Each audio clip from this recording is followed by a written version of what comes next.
What if success sometimes comes with a hidden cost? Not burnout, not failure, but something quieter. What if being strong, productive, and reliable also creates a subtle emotional distance? There's a pattern some high-performing people experience. It doesn't look dramatic. It doesn't look chaotic. In fact, it often looks impressive. But internally, it can feel different. And today, we're exploring that experience, not as a diagnosis, but as a psychological pattern that many people relate to. What this experience can look like. When people hear psychological terms, they often imagine extreme situations. But many emotional coping patterns are subtle. Some individuals notice that they perform very well professionally, stay calm under pressure, solve problems efficiently, rarely show emotional overwhelm. From the outside, this looks like strength. Internally, however, some describe feeling emotionally distant or less connected to their experiences. Not broken, not unstable, just somewhat removed.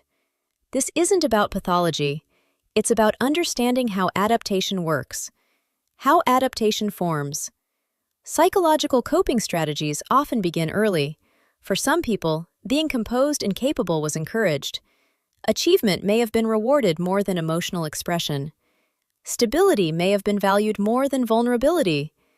Over time, the nervous system can learn, staying composed keeps things predictable. So instead of reacting emotionally, a person may respond cognitively. Instead of feeling deeply in the moment, they may analyze.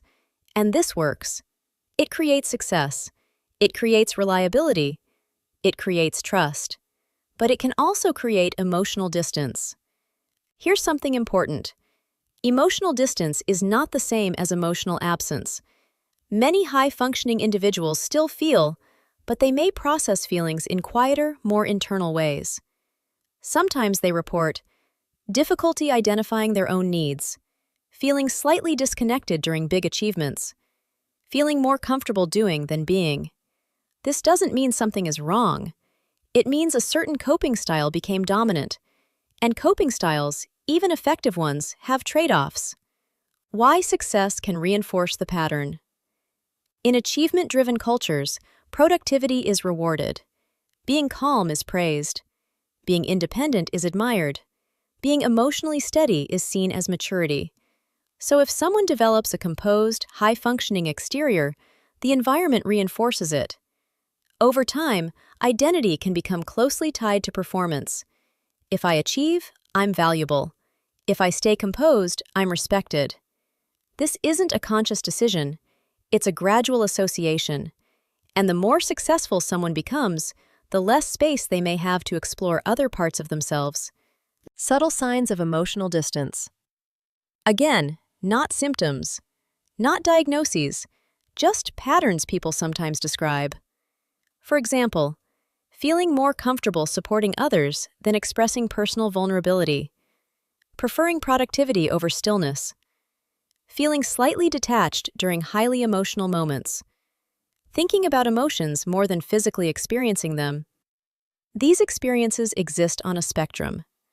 Many high achievers function this way and live healthy, meaningful lives. But awareness matters, because awareness allows choice. The cost of constant functioning. When functioning becomes the default mode, stillness can feel unfamiliar.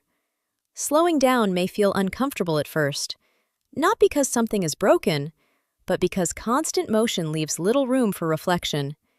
And reflection is where emotional depth develops.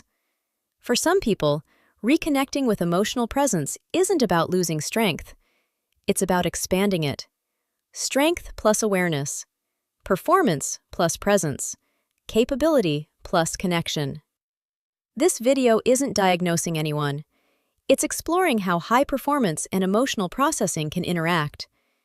If you ever feel distressed or overwhelmed, speaking with a licensed mental health professional can be incredibly helpful. Support is a resource, not a weakness.